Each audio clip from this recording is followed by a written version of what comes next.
खूब खूब धन्यवाद आदरणीय नेहाबेन। अभी सभी को सच्ची गीता सुनाकर गीता ज्ञानदाता परमात्मा को प्रत्यक्ष कर रहे हैं, ऐसे गीता बहन शुभेच्छा प्रकट करेंगे। ब्रह्मा कुमारी गीता बहन। ओम शांति। सम्माननीय मंच, सभा में उपस्थित पुण्यों से भरपूर, दुआओं से संपन्न सभी सौभाग्यशाली भाइयों और बहनों, हमारे मधुबन के तीनों स्थानों के भाई बहनों के तरफ से, वरिष्ठ दादियों और दीदियों की तरफ से, वरिष्ठ भाइयों की तरफ से शिव शरणम भवन के उद्घाटन की ढेर सारी बधाइयाँ। मुबारक हो, मुबारक हो, मुबारक हो।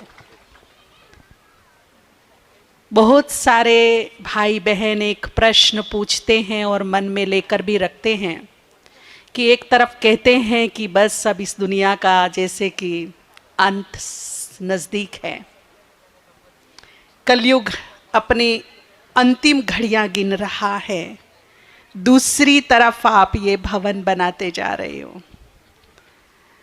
ये बहुत सारे प्रश्न समाधान में भी आते हैं और पूछते भी हैं और भाई बहनों के मन में भी होते हैं। तो एक ही जवाब उनको देते हैं कि जैसे बीमारियां बढ़ रही है तो हॉस्पिटल भी बढ़ रही है। पहले शहर में 1-2 हॉस्पिटल होता था, लेकिन जैसे जैसे बीमारियां बढ़ती गई तो भी गली गली में हॉस्पिटल बढ़ते गए।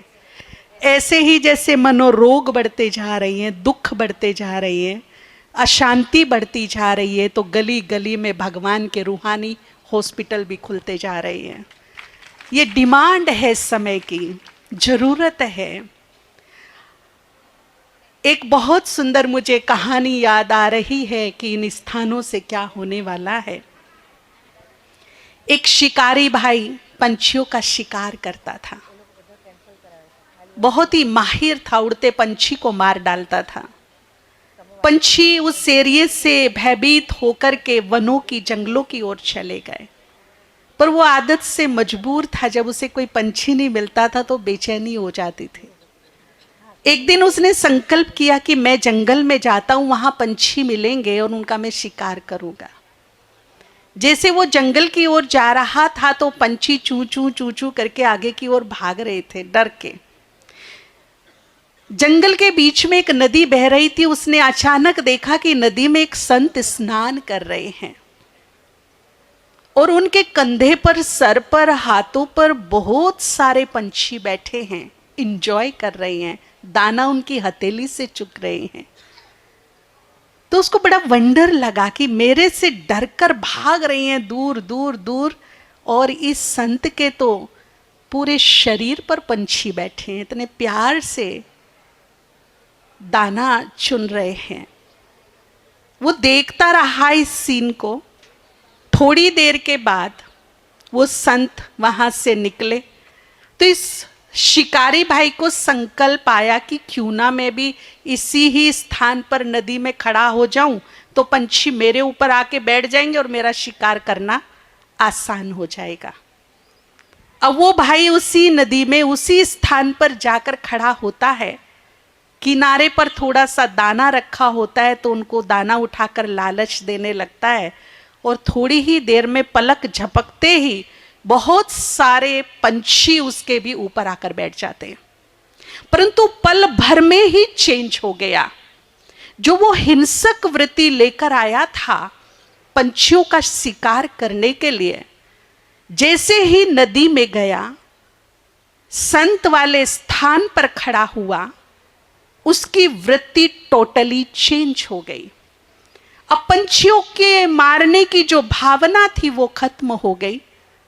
उसके लिए प्रेम, दया, करुणा, रहम, ये सब उत्पन्न हो गया। ये कमाल था उस चार्ज्ड स्थान का। स्थानों का यही महत्व होता है भाइयों बहनों। ये स्थान जो बाबा के सेवा केंद्र है, ये कोई बहनों के लिए नहीं है। बहनें तो छोटी छोटी उम्र में अपने खुद के स्थान स्वेच्छा से खुशी खुशी त्याग कर चली आई थी, संसार के आकर्षणों को त्याग कर चली आई थी। उनको स्थान नहीं चाहिए, लेकिन परमात्मा की सेवा हो, आत्मा में जागृति आए, आध्यात्मिकता की लहर फैले, संस्कृति संस्कार बचे रहे, उसके लिए इन्होंने मानवता की सेवार्थ अपना पूरा जीवन समर्पण किया है।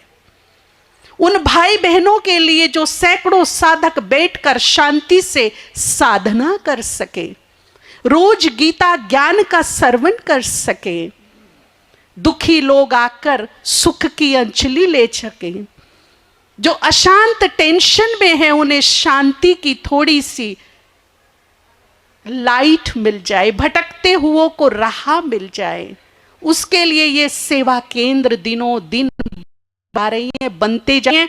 और आश्चर्य की बात यह कि कितना भी बड़ा बना लो वो भी छोटा हो जाता है, इसीलिए इनकी डिमांड है। आज मुझे बड़ी खुशी हो रही है ये बताते हुए कि हमारे सेवा केंद्रों से आज लाखों लोग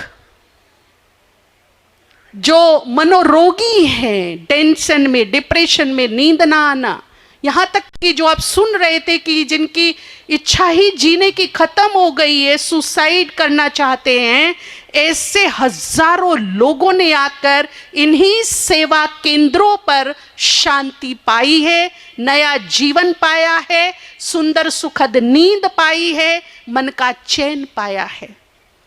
ऐसे हजारों घर जो उजड़ गए थे व्यसनों के कारण, किन्हीं को गंदी लत, संस्कार, ड्रग्स की, अल्कोहल की, बीड़ी सिगरेट, पूरा दिन धुआं निकालते थे, ऐसे मुझे बड़ा प्राउड हो रहा है आप सभी को बताते हुए कि भारत में हमारे ऐसे कितने सेवा केंद्र हैं जहां लाखों लोगों को व्यसन मुक्त किया है इन सेवा केंद्रों ने। ऐसे कितने लोग हैं जो सत्य की तलाश में थे। हमारी रशिया की 13 बहनों का समर्पण हुआ। एक ने अनुभव सुनाया कि भारत में मैं 13-14 बार केवल सत्य की तलाश में आई, भगवान की तलाश में आई, परंतु मुझे भारत में ही भगवान मिले, और वो भी ब्रह्मा कुमारी सेवा केंद्र से मुझे सत्यता की पहचान हुई। तो कितने भटकतों को एक राह दिखती है। उन्हें रशिया में, अमेरिका में नहीं मिले। और बात यह भी है कि जब भगवान की शांति की, संस्कारों की, संस्कृति की बात आती है, आध्यात्मिकता की बात और मूल्यों की बात आती है, तो महाशक्ति भी रुख भारत की ओर करती है। और उसमें भी आज की डेट में जो ब्रह्मा कुमारी संस्था विश्व फेमस हो गई है, प्रसिद्ध हो गई है, वहां पर जरूर उनका आगमन होता है। तो इसीलिए इन भवनों की बहुत ही सख्त आवश्यकता है। ये गली गली में होने चाहिए। और जो इन संस्थाओं से, हमारी ब्रह्मा कुमारी संस्था से जुड़े हुए भाई बहनें हैं, मैं तो उनको भी कहूंगी कि आप भी अब तैयार हो जाइए कि अपने अपने घर को आश्रम बनाइए। आपके घर भी आश्रम बन जाए, जहां से लोग सुख शांति, खुशहाली और पुण्यों के मार्ग पर चलने की ताकत और प्रकाश प्राप्त करें। तो ये भवन जो शिव शरणम है, मैं सोच रही थी कि अब तो वक्त आ गया है, शिव की शरण में पूरी दुनिया को आना है, और ये भवन भी तैयार हो गया है। यहाँ आप देखेंगे कि ऐसी लाइन लगेगी जो टूटेगी नहीं। बहुत सुंदर सेवा ये शिव शरणम देगा। अपने भाई बहनें वीकली भी अगर एक दिन आकर के यहाँ मेडिटेशन करे, 1 घंटा भी, तो यहाँ की भूमि, यहाँ के दीवारें, पेड़ पौधे, सब में एक रूहानी वाइब्रेशन जाएगा, एक हाई एनर्जी चारों तरफ फैलेगी, जो आने वाली आत्माओं को राहत देगी, राह देगी, सुख देगी, शांति देगी। इन्हीं शुभ भावनाओं के साथ पुनः पुनः बहुत बहुत मुबारक हो, बहुत बहुत बधाइयाँ हो। ओम शांति। बहुत बहुत